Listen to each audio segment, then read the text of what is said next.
My name is Glenn Liddelow and I'm a prosthodontist from Perth in Australia.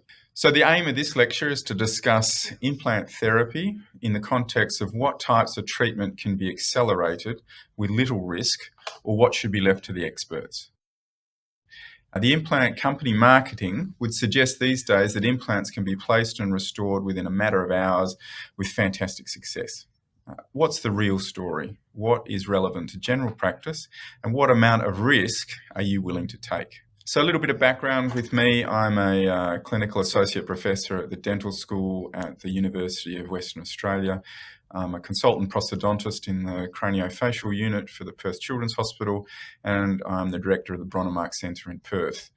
I'm also a global consultant for Noble Biocare in Zurich and KOL for KVO. My practice is basically divided into three, which includes clinical practice and also a fairly big research and development area, as well as continuing education and a charitable Bronnemark Foundation. My practice is a referral-based practice, which around about 40% of it is implant surgery.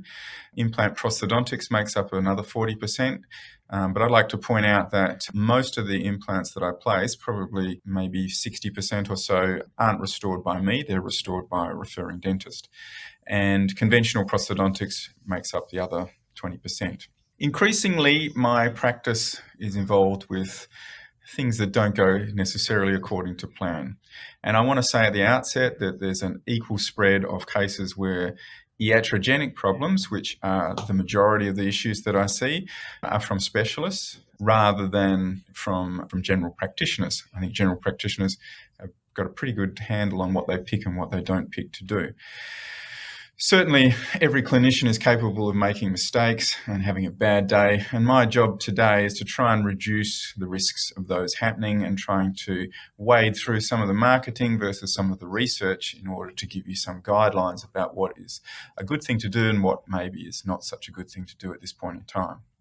So if we were accelerating treatment, where are we at? What can we really do? Like, what's at the pinnacle of what we can do?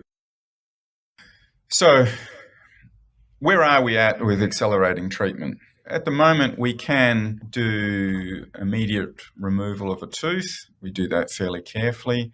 And with that removal of the tooth, we can then decide we're going to place an immediate implant. And so here we are placing an implant into an extraction site.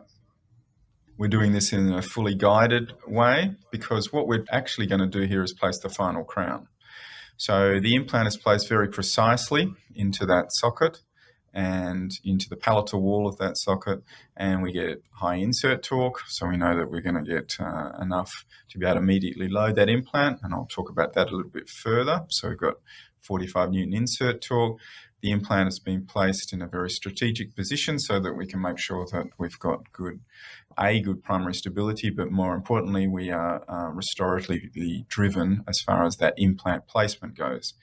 Then we have a zirconia crown that's been layered with some ceramic to place immediately. We're checking the position of that crown and adjusting for any rotation that might be necessary to make sure that that is in the right position from contact points, etc. Then we all know that we do get some soft tissue shrinkage around immediate implants, and so we're getting some connective tissue from the tuberosity, and we can use that to improve the root form of that implant from the aesthetic point of view, because we have got quite a high smile line in this case. And so we're placing that into a split thickness pouch and then also supporting the papilla with some additional connective tissue. We've also, in the gap between the implant and the buccal plate, we've placed some bovine bone. So we're just checking that to make sure that there's no occlusion. Helps when you've got an anterior open bite. And then implant crown has been placed and torqued down. And so we can see here that this is the 5-year results of that implant restoration from a few different angles, and you can see that there's very nice soft tissue profile from both papilla and also root prominence. And so we can get a very nice looking result doing that. And so what happens with that? We've placed And we've taken out the tooth, we've placed the implant with a flapless guided immediate placement into the palatal bone. We've had high insert torque of at least 35 Newton centimeters. We've grafted some bovine bone into that gap. We've also used a connective tissue graft into a split thickness pouch, both labially and coronally. And then we've got a screw retained. Usually we do a screw retained provisional crown with no occlusion. And that is a little bit more predictable than going to the final crown. Then we have 4 months healing prior to a definitive restoration, and then we use a screw-retained zirconia-layered crown. So that is our normal sort of protocol for immediate placement, immediate loading. Now, accelerating treatment has got some issues. It's great unless you lose control, then it's not so great. So patient selection becomes really vital. We have to look at the patient as a whole. The patient-related factors like medical history. I did write an article about this a few years ago, and to summarize, the ones that cause most of the problems, things like diabetes, particularly uncontrolled diabetes, other sorts of autoimmune disorders, of which there are thousands now, osteoporosis, and more importantly, the drugs that treat osteoporosis, like the bisphosphonates, were a bit of more of an issue. Nowadays, it's less of an issue as we're moving away from bisphosphonates and more towards things like denosumab. Smoking has always been an issue. It impairs healing, and you generally get a higher infection rate, and also affects fibroblast development. So that affects the blood clot, which then affects further the osseointegration potential of that bone onto the implant. So that's probably one of the bigger reasons of having a problem with implants in general. Periodontitis-related tooth loss is another thing to be considering. It's fairly clear now that history of periodontitis that has led to tooth loss is a big risk factor for having peri-implant disease around implants in the future. And so I think that's probably one of the bigger things. Genetic factors, not as well known. There's certainly some mutations that will affect how implants integrate, but they're more difficult. Certainly we don't have tests to we do have some tests, but we don't do that on patients as a general rule, because it's a fairly rare, less significant aspect, especially compared to, say, periodontal disease, smoking, and, say, diabetes. And then you've got combined risk factors where you might have a few little things that when they combine, they become a higher relative risk for that particular patient. And so that has to be sort of analysed on more of an ad hoc basis. If we look at why implants fail in the sort of shorter term, certainly some, and particularly with immediate loading. And so these are a couple of studies that looked on immediate loading and where patients tended to lose implants. The biggest factors were really related to force. So opposing natural dentition, poor bone density, abruxa, a male, and reduced bone volume, with smoking coming in as a secondary factor.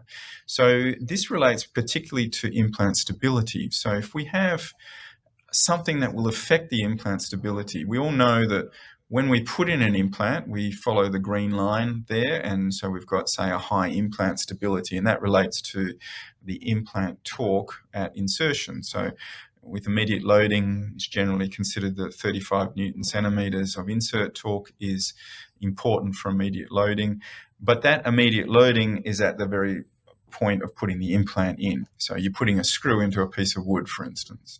And so as that bone remodels around that, you lose that primary stability, that initial implant stability. But what happens is that you get bone apposition onto the implant, so the biological stability tends to increase over a period of time. But that really doesn't come up to the initial implant stability until around about a year, but it gets to most of its implant stability by, say, 3 to 6 months or so, when that crossover affects the overall implant stability, when biological stability moves up to being similar to mechanical stability.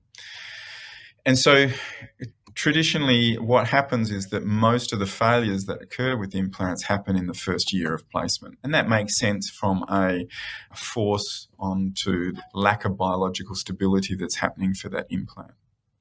The other things that are a risk for implant failure: low insertion torque, again, force, inexperienced surgeons. That's kind of related to maybe trying something a bit outside the scope of practice, or maybe not doing the drilling protocol correctly, those sorts of things.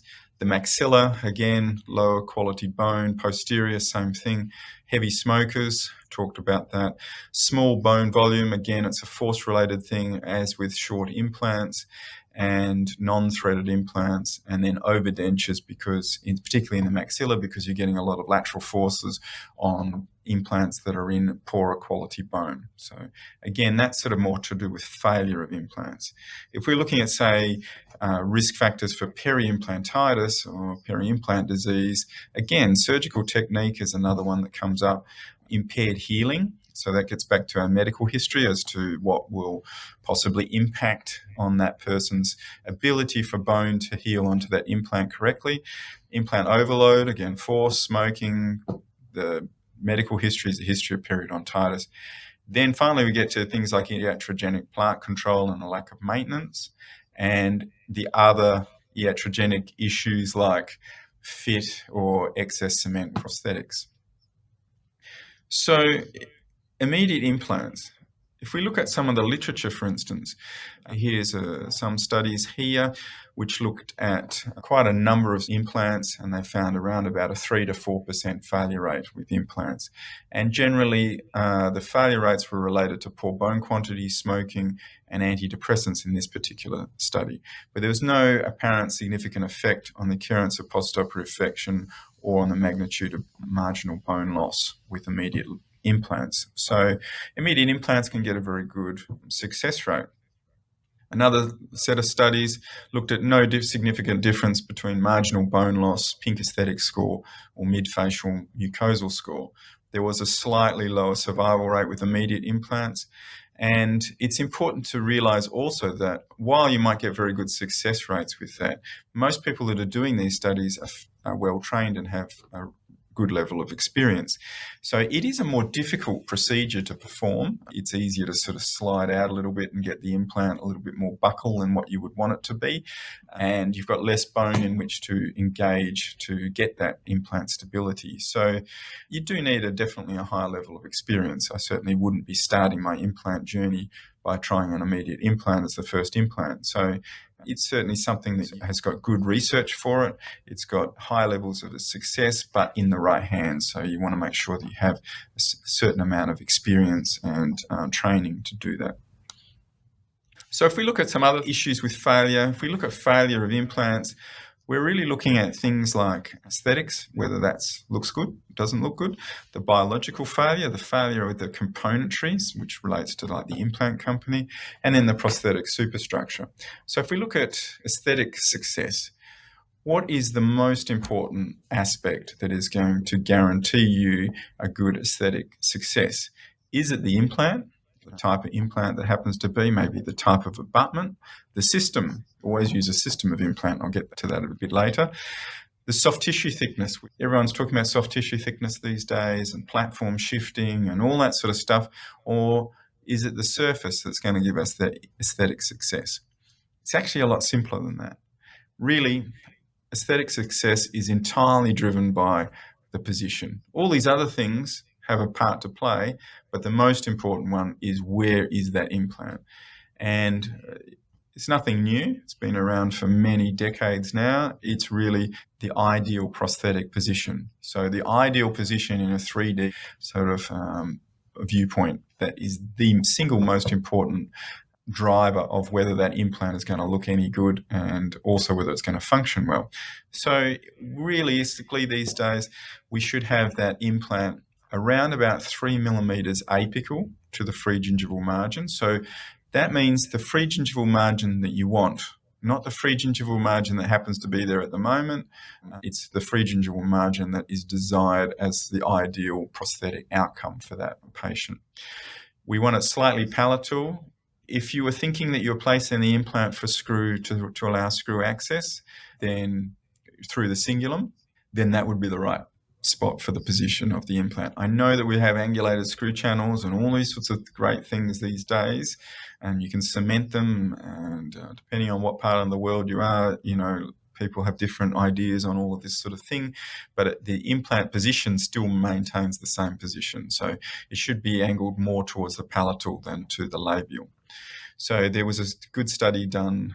It's a good Australian study, a good Aussie study, that looked at where the implant position was in relationship to the adjacent free gingival margins. And if the shoulder of the implant was forward from a line between the two adjacent teeth, for instance, as a single tooth implant study, then you had 3 times as much recession as what you did if the implant was placed more palatally. And interestingly, the tissue biotype was not statistically significant. So it didn't matter whether you had thick tissue or not. What mattered was where the implant was. And so a case like this has had 3 soft tissue grafts by a periodontist and still has recession in there, mainly because the implant has been placed to buccal. Again, implant placement like this, where it's very clear that that implant is not going to be an aesthetic result. People have tried prosthetically to put some pink porcelain or something like that, and this person was referred to me, and her main complaint was that people kept telling me I've got a bit of smoked salmon on my tooth. They're doing that whole thing. So she got a bit sick of that, didn't even really like smoked salmon, so that was a bit of a problem. This person came and she said, I think I'm going to look like Bugs Bunny once this is finished. And I said, yes, I agree. So we're going to have to take out the implants and start again. This one, again, a little bit better smoked salmon, but still the same sort of effect. All of those implants were placed immediately. And there is a tendency to drift labially due to the palatal bone. And so it's more difficult to place that implant in the correct position. So I would suggest only do that once you've gained a lot of experience, and also use guided surgery, because that will keep you into the right spot. What about immediate implants in the molar region? Well, that seems to be getting a little bit of press these days as well, and you'd have to sort of think, why? There's a much lower success rate and there's more marginal bone loss. You need to do a lot more grafting around the implant in a molar site, unless you're using some gigantic implant. If you do use the gigantic implants, they seem to have a higher failure rate according to the literature. You need to do some soft tissue grafting, because if you think about most molars that you're replacing, they're lacking good keratinized tissue around them. So you're going to have to do some more difficult types of surgery to arrange that. You get more complications. You're in a higher loading area, and it's a more difficult procedure with a higher level of experience that's needed.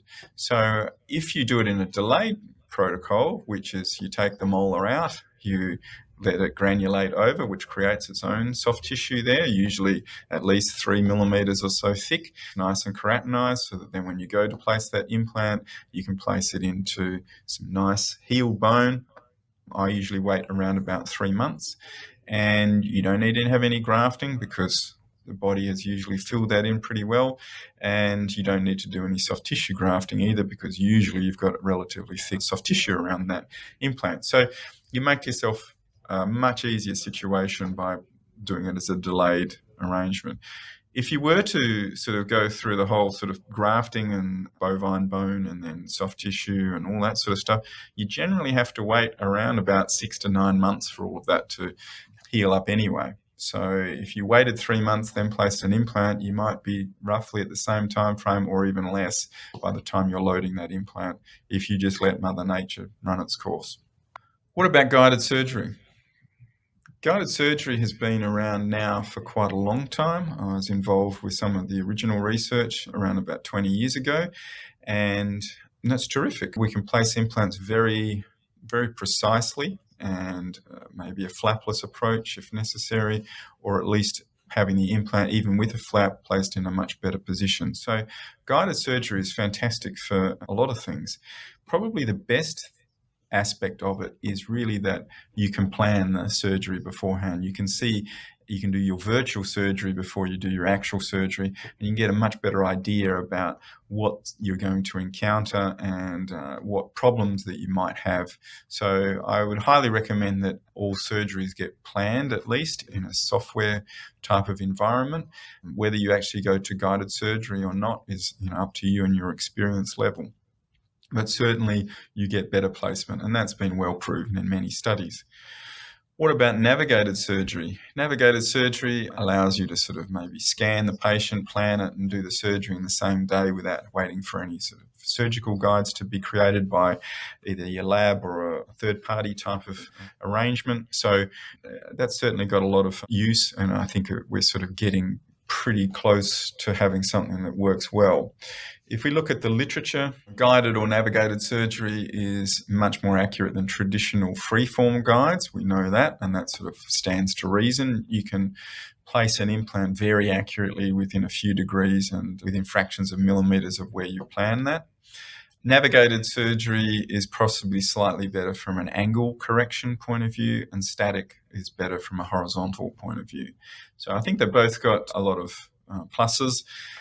At the end of the day, though, it depends on what you put in, and it all relates down to sort of a whole lot of different factors, which I'll talk about in a sec. The main thing, though, is that you're planning. So always plan, replan, make sure everything works well. So the surgeon, the person placing the implant, is the person that is the most responsible. So they really should do the planning. It can't be outsourced to a third party, like an implant guide manufacturer or a laboratory or something like that. You really need to do it yourself, because you get a lot of information out of doing that, more than what you think. What sort of errors are there, though, with guided surgery? So there's a number of things that can go wrong. So the cone beam scan or the medical CT that you're using will have a certain amount of artifact, scatter, distortion. Your intraoral scanner or the impression that you take also has levels of error.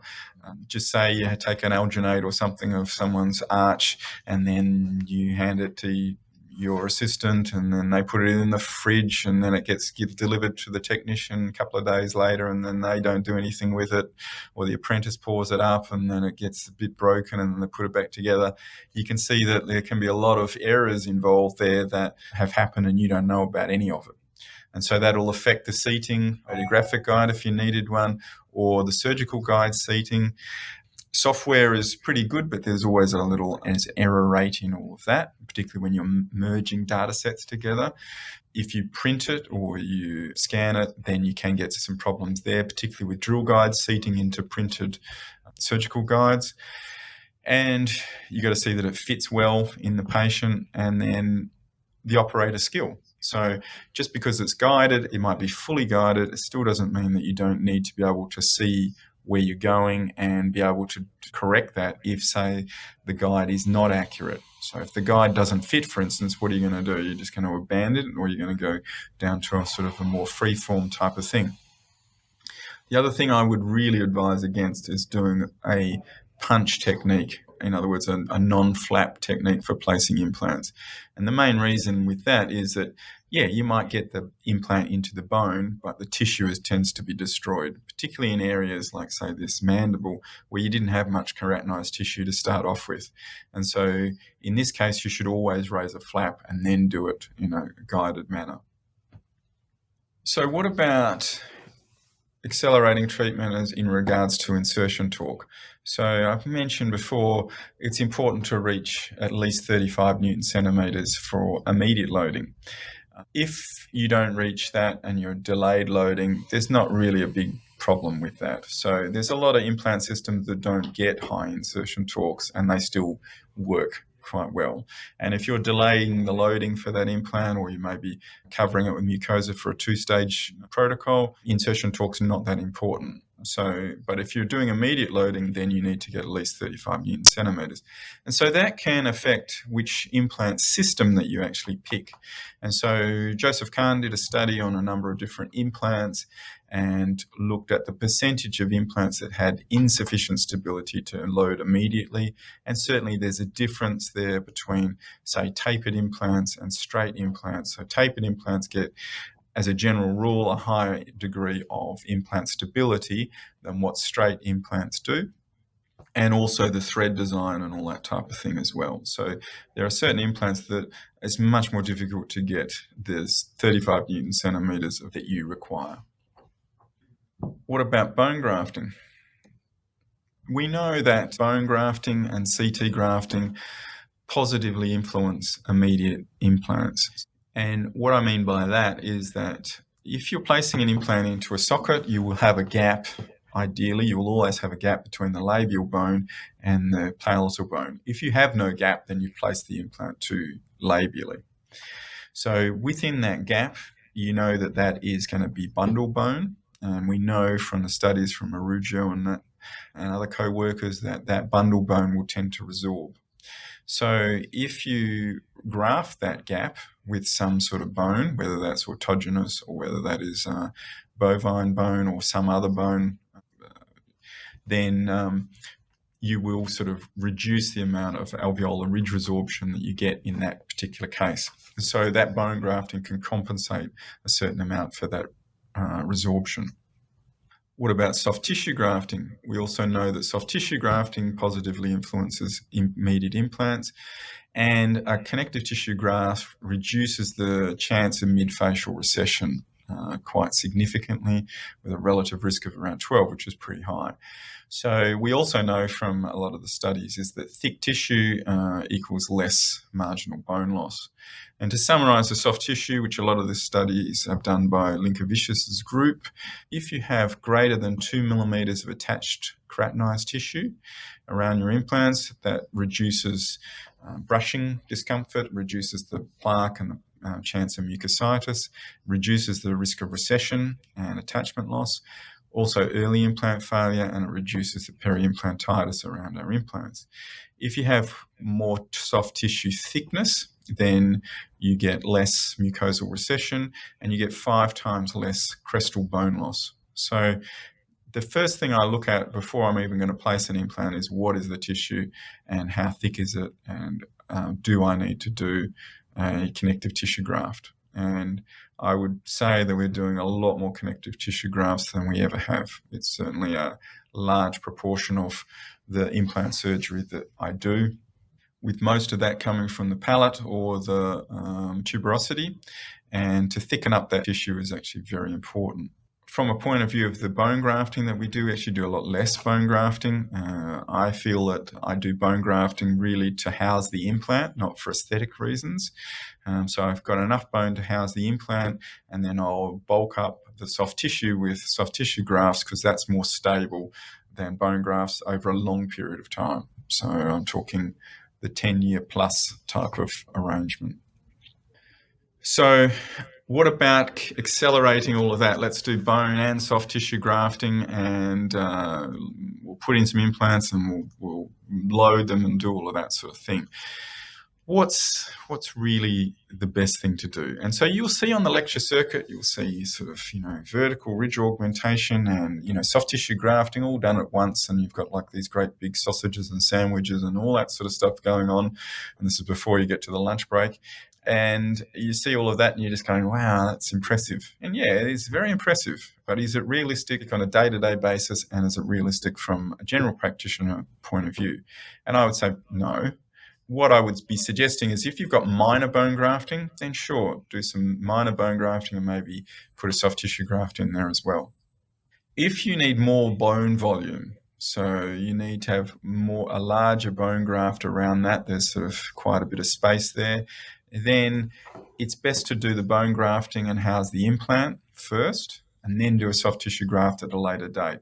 Or vice versa, improve the soft tissue first and then come back and do bone grafting and say implant placement. Reason is it's easier. It's also so it's less stress on the surgeon, but more importantly, it's to do with the blood supply and the healing potential. The further away that periosteum goes and the further away that blood supply that is supplying the flap goes between what is effectively dead bone that you're putting in there and then connective tissue, which also needs to gain its blood supply from that as well, the more you're asking of the healing potential. So if you've got some little old lady who's on some steroids and she smokes and she does, bruxes, for instance, you're going to be in trouble.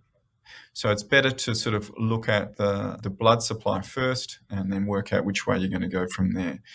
The stability of the graft is also really important. So unless you've got good stability, you've really anchored that soft tissue graft into the flap and also the bone graft to the recipient site. If you kind of it's all a bit sort of squidgy in there, it's not going to work. You need to make sure it's well stabilized onto the bone and within the flap, so that blood supply has got the best chance possible. The other thing is, don't be afraid to put some cover screws on if you've got a larger graft, and then close everything over and then allow it to heal well before then exposing that. And so look at it from a stratifying risk effect for that particular patient. Okay, immediate loading we've talked about. Again, you want to have good stability and you want to protect that from occlusion as much as possible, and then pick your cases. Also, look at your experience level. Find yourself a mentor, go and watch, do that sort of thing before you start doing that. Make sure you know everything. Find yourself the first case you want to do is someone with an anterior open bite that has got no possibility of causing any problems with that. What about components and prosthetics? So what can happen is that, you say, I want to do some immediate loading on this case. And so you talk to your technician and they say, oh, yeah, but if we use this genuine componentry, that's going to take me, 4 or 5 days to be able to get that, or 2 or 3 days or something. But if I use this third-party component, then we can do it today, no problems. Okay, and same, don't worry. It's all compatible. We can go much faster. So let's have a look at that. Components and implant companies. So implant companies, I've been involved in the development of some implants, the N1 implant, and I've now realized how much energy goes into getting componentry that fits and works and has been cycled and engineered to the nth degree to make sure everything fits, and that if it's under a whole lot of cycles, from thermal to loading to smashing it up and all that sort of stuff, to see that there's a huge amount of compliance, also to get sort of FDA approval before something can be released onto the market. Whereas a third-party type of component doesn't have to go through any of that. It just has to kind of look like it fits. And from a clinician point of view, you put it in and you go, oh yeah, that seems to fit all right, no probs. Whereas, and it doesn't look too much different, and you can't tell because you don't have an electron microscope, you haven't, cycled this through, a million chews or anything like that to see how it affects. So, I mean, sure, you can see that some components aren't really necessarily made to fit into that. I'm not actually sure whether this car's a Honda or not, but if I think it is. And so in that way, they've at least got the brands right. So I get this a lot. Patients come in, they've been restored somewhere, and this was referred because they thought they had peri-implantitis. But coincidentally, the screw keeps coming loose. And when you look at this under a little bit of light, you can see this is not standard componentry, and the screw's not standard. It's nothing close to what the screw should look like. And so things like that means that the screw doesn't reach a preload, which is a certain amount of stretch that happens before when it's torqued up to, say, 35 newtons. And if it doesn't get that stretch, it doesn't get the preload, and so therefore the screw comes loose under cycling, under chewing forces. You can tell that there's a problem there because if you put a little gutta perca point, it goes to the head of the implant. Fitting wise, fit doesn't necessarily happen that well. You get a bit of wobbling happen, that starts up a draining sinus, and so then you've got a small infection there. So it's important that you have genuine components that are designed for that implant system so that it fits well. So because at the worst case outcome, you get a fractured implant. Now, fractured implants used to almost never happen. It was very rare. You might see it after 20 years or so. And then as the third-party sort of marketing and componentry has sort of been released onto the market a lot more, we're seeing more and more fractured implants, particularly with conical connections, which rely on the wall thickness of the implant to hold it into place. So if I gave you a bit of an example on this, if we look at a well-fitting implant abutment interface, it has a conical connection. It's got a cone angle of like 24 degrees, and then you've got a normal biting force on that, and you've got normal joint compression on that particular implant, and you've got a contact length of the abutment seating into the implant of around about 1.75 millimeters. Okay, so this is all designed to go together. And so your clamping joint compression is around about 58 newtons per millimeter. Now, if we said, all right, let's change the contact angle from 1.75 to 0.2. So as a clinician, you're probably not even going to notice this, and it will fit into the implant fine, no problem. It looks the goods. And you have everything else exactly the same. You've suddenly increased the force at that junction by 9 times to over 500 Newton millimeters. That's significant. What about if we have a bruxer who is going, from 300 newtons to 800 newtons? So a heavy bruxer. What does that do if you've got genuine componentry? Well, interestingly, that only increases the joint compression by 2.5 times. So that's not at the level where you're going to start fracturing implants. So if you use the genuine components, even in a bruxer, you're probably going to be okay. What about if you just change the frictional coefficient of the screw? Okay, it's kind of like, okay, we're getting a bit esoteric now, but we've changed that. So we're using a different screw. Doesn't make a huge amount of difference, but it does increase that just by changing the frictional coefficient. All right, what about if we're using a different screw, different component, and high bruxer? Then we're starting to get up into the high levels. Even at 500 Newton millimeters, we can get fractured implants, but certainly at 1800 Newtons, we will end up with this. So what I would really suggest is that you use like for like. So use the genuine components for whatever implant system, because it's had to go on through all the engineering tests and all that sort of stuff to get through FDA. And so it's very important that you use those components, particularly at the implant interface. So a lot of things now you can have like a uni base or some sort of base that attaches to the implant, and then you might have say a milled zirconia crown on the top of that or something.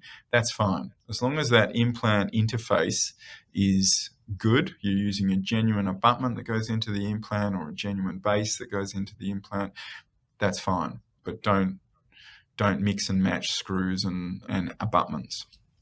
What about screw versus cement? Screw retain restorations. In Australia, we haven't had much of a problem with that because basically most people screw retain their restorations, but I know that in North America, there's a lot of cement retain restoration. If you don't screw retain, start, because that is where all the issues are. So 74% of implants that are peri-implantitis in this particular study had excess cement, and it's a fait accompli. If you've got excess cement, you will get bone loss. It's just a foreign body reaction that is too much for the patient, and you end up losing bone.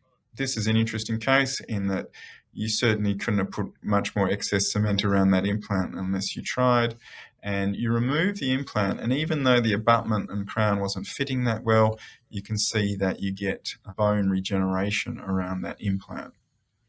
This is unusual in that it happened in like 3 months, but it is certainly something that happens and you want to be aware of.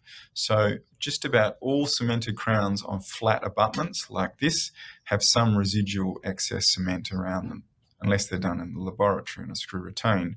So make sure that you screw retain everything. One word on sort of tie bases, vario bases, uni bases. These have been around for 30 years plus.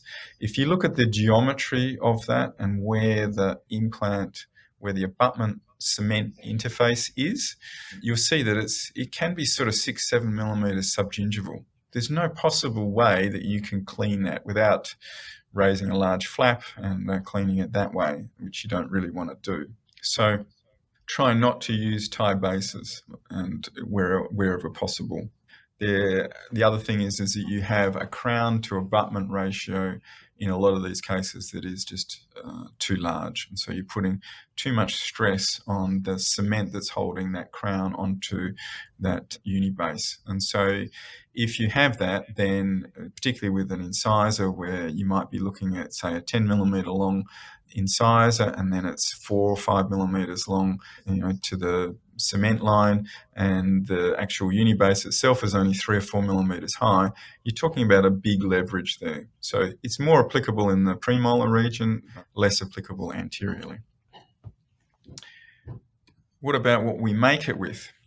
So prosthetics, if you're making prosthetics, we prefer to have like a zirconia or a titanium interface, particularly at the peri-implant zone. Zirconia is slightly better for maintaining marginal bone than titanium in the more recent research, and zirconia is certainly more aesthetic.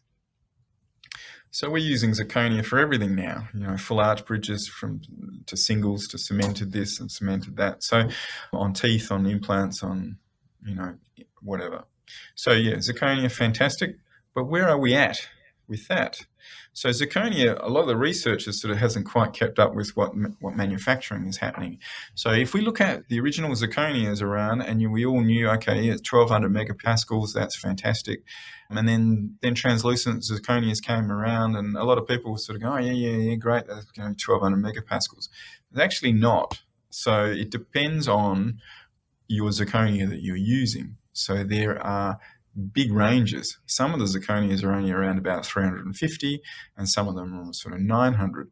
But the translucent zirconias look so much better than the opaque white zirconias that, like we've kind of thought that a lot of people think that, we're same, but they're not. So you want to know what zirconia you're using, because zirconia is not necessarily zirconia is zirconia. We know about transformation, toughening, and resistance of, expansions, 4% at the crack and all that type of thing. So we know all of that sort of stuff. But what we don't know is how many times can we phase transform? So you get a little crack and it claps shut. What about when we get another force on that? How many times can you phase transform before you're going into a phase of zirconia that is a lot weaker and it starts to sort of fall apart, like what we're seeing in hips and things like that? What about hydrolytic degradation? The mouth is a very hostile environment, and when you get phase transformation, you get more porosity, and so then you get greater chance of hydrolytic degradation. We also know that there's differences in shaded and translucent zirconia strength. So some of those aspects need to be taken into account, as I mentioned before. Probably the biggest factor is the material handling in your lab and also clinically. So unless the laboratory technician follows all of the steps to the letter, then you don't get your 1200 megapascals or your 900 megapascals or whatever is decided upon, because if they kind of get it and grind it with a greenstone or something without too much cooling, or they sandblast it with the wrong sandblasting material, you can significantly reduce the strength of that material. Likewise, if you kind of grab a diamond and start grinding away on it when you're adjusting occlusion, that can make a big difference to the strength of that material. Are all the zirconias the same? Well, they're not. There's a big difference, and it depends on, particularly when you're using shaded or translucent zirconia, how are they doing that? Are they infusing that in the lab? Are they doing that at the industrial level from a company sort of level? And also, are all milling units the same? So you can have a milling unit that might be the size of a microwave, or you can have a milling unit that might weigh 30 tons, as in a sort of sterile environment, and everything is sort of controlled to the nth degree, and everything is laser measured before it even gets delivered to you. So whereas the microwave level is sort of rocking around on a table, and no way that you're going to get the same sort of level of accuracy. And that's before you start talking about 3-axis and 5-axis and all that sort of stuff. So you need to know where your zirconia is coming from, and how it's being built, and how your lab then handles that zirconia and before that comes to you, because it's pretty easy to sort of blame a patient for bruxing or something like that when things start to go wrong, but it may be way back before that's actually the situation there. So in that, lab communication is critical. You need to know your technicians and strike up a friendship, talk to them a lot. They love that. Get them involved with what they're doing, and treat them as a team member, not just as some sort of, hired help or something like that. We've got a large lab on site, and I would talk to them or go into that lab probably 5 or 6 times a day, sort of discussing things. It's very good to have photographs, communicate with them, but face-to-face communication is also really important, or at least via telephone or something like that. So we've talked about singles mostly, and what about complete arch acceleration of treatment? So we know we've got some very good results on immediate placement and loading of implants for complete arch, particularly in the mandible, and the literature would sort of hold up on that very well. It's certainly a routine procedure. There's been a lot of marketing to promote the use of, say, all-on-4 or various iterations of what it happens to be called, and we know that works very well. Our implant loading journey sort of started in around about 1991, and so we have over 30-year follow-up of some of those implants that were immediately loaded, and we've gone from the mandible, and it was maybe a routine treatment in around 94, up to sort of the present time with immediate loading of, say, zygoma implants. So a standard protocol for us, this is a study that we've yet to publish, where we've got sort of 5 to 11-year studies with 99.6% success rate of those implants. Really, one implant failed, and so that's a very predictable way of doing things, and most people are very happy and would recommend the treatment.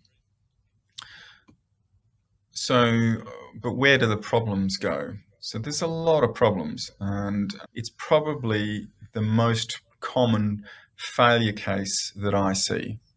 It's the most expensive to fix. 99% of it is actually iatrogenic, so the person is, say, inadequately trained or performed it badly or inexperienced or whatever the reason is, but most of the time it's actually the clinician's fault that this thing goes pear-shaped.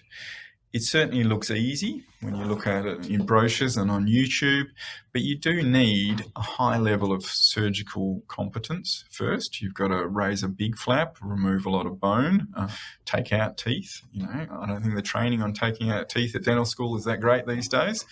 And you need to also have a lot of prosthetic knowledge too. This is a full arch rehabilitation. So unless you've done a lot of dentures, then I probably wouldn't go into this treatment. You're going to struggle. You also need a very good lab support. So they need to know what they're doing. They need to be able to do it quickly.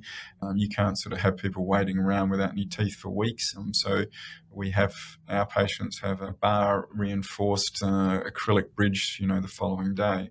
So it's important that you've got very good lab support to make sure that they know what to do. They can make something that fits, occlusion's right, aesthetics is right, and it's cleansable in a good manner of time.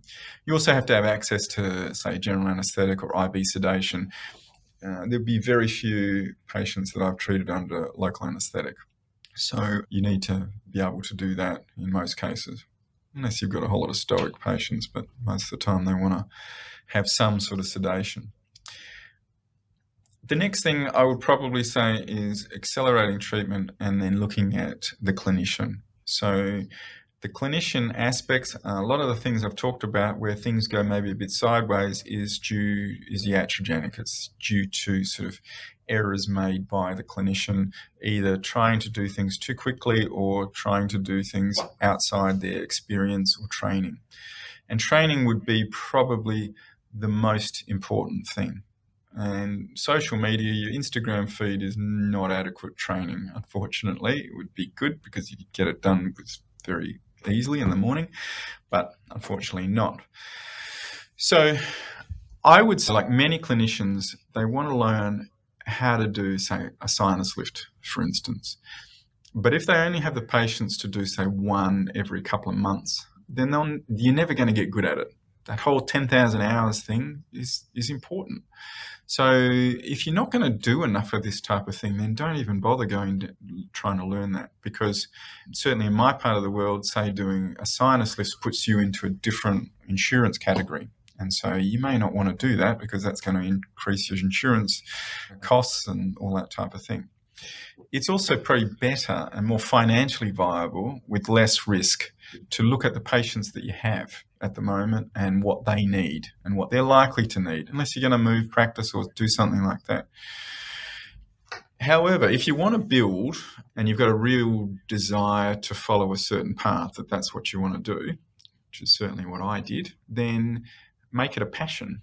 Get right into it and then look for those sorts of patients, but make sure that along the way you've had enough training and you've had some good mentors and you've watched other people do the same sort of thing before you actually go and do that, so that when you actually go to do that, you're doing that at a certain level of competence that you feel you've seen enough to then replicate that. You've got someone looking over your shoulder to do as well as someone that's competent at that procedure.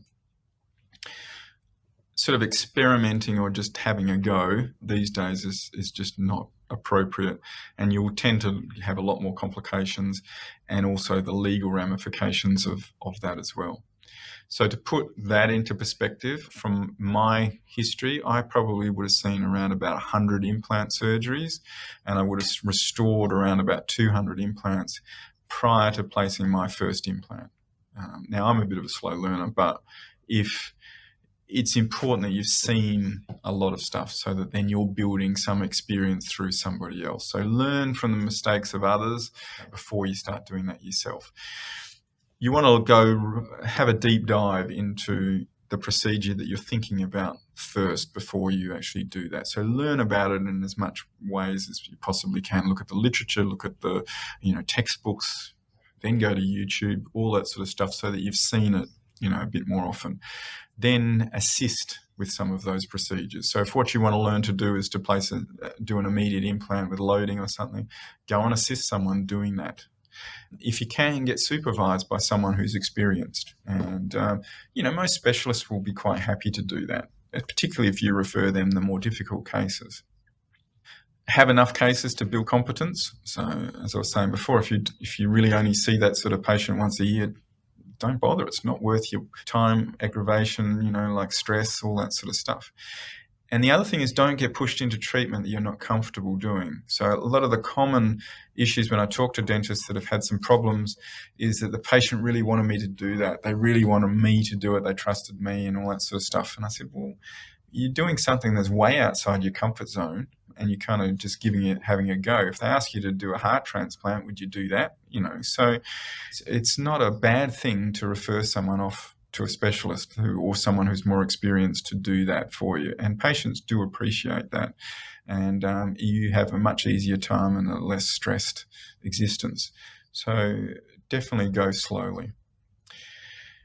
What if you do have some problems? If it all goes wrong, then I think that in this day and age, contact your dental insurer or the dental association and get some advice on what you're doing before you get complaints and lawyers' letters and all that sort of stuff. Also call your friendly neighbourhood mentor, get some advice off them as to how you would treat that, because hopefully you've realised that something's gone wrong quite quickly and they're just in the sort of the post-operative time or something like that where, hasn't done all that well. Get some advice, because what might happen is the person that you've called goes, yeah, that's normal. Don't worry about it. Or, that's not that uncommon, so do this. Or, oh, you better send her over and we'll fix her up, or something like that. It's very important self-assessment. So review the cases, photograph them, radiograph them, discuss them. It's all very important. So reality check I'll finish off with is, what do I do? So what's the normal thing for me to do on day-to-day practice that isn't part of a research project or isn't part of some, lecture case, So single implants, we do a lot of immediate placement, of incisors with bone and soft tissue grafting. Maybe a quarter of those I would load. So a lot of the time you can't load them because of occlusion or something like that. I usually do delayed placement in the posterior quadrants where the loading is higher, and I never immediately load posteriorly. What about partial? I'll do immediate placement in the incisors with bone and soft tissue grafting again. Loading is pretty rare, and if it is, it's really only in the anterior zone that I would think where I can get some disclusion and I can lower the amount of loading on those implants. That's when I might load them. But most of the time, they're delayed loading. In the posterior quadrants, I always do delayed loading for partial spaces, and I never immediately load posteriorly. What about complete arch? I do immediate placement bone soft tissue grafting if it's needed. Loading of a complete arch is just about all mandibles. I can count on one hand the amount of mandibles haven't been loaded because of insufficient stability, and the maxilla is roughly about 8 out of 10 would get loaded. So that really is dependent on the amount of bone and the quality of the bone and hence the implant stability. So I nearly always give my patients the sort of plan B, if you like, that they're going to have a denture for, say, 4 months or something while the implants are integrating, and then I uncover them and load the implants. So to recap, implant success is if you follow all of the rules and you do good examination, diagnosis, treatment planning, you've got adequate training and experience for the procedure that you're thinking of doing, you do a proper workup, again, planning, use an implant system, a proven implant system, preferably, one that you're using, the whole gamut. So the implants and the abutments are all from the same system. Use a good lab. That makes sense. Make sure the patient has adequate home care. If the patient is just not willing to even do anything, then don't treat them. Tell them, I think you're better off going and seeing my good friend, not that good friend, down the road, your competitor. Professional maintenance is important. I haven't covered that particularly because we're talking about risk of treatment, but professional maintenance is very important. We see all of our implant patients every 3 to 6 months, depending on what they need. Just remember, they've lost their second dentition and they're on their third, so they're not the greatest implant case in the first place, unless it was trauma or something like that. So you need to follow them up and make sure that they've got good maintenance. So with that, I'd like to thank you very much for your attention, and I'll hopefully see you next time. Cheers.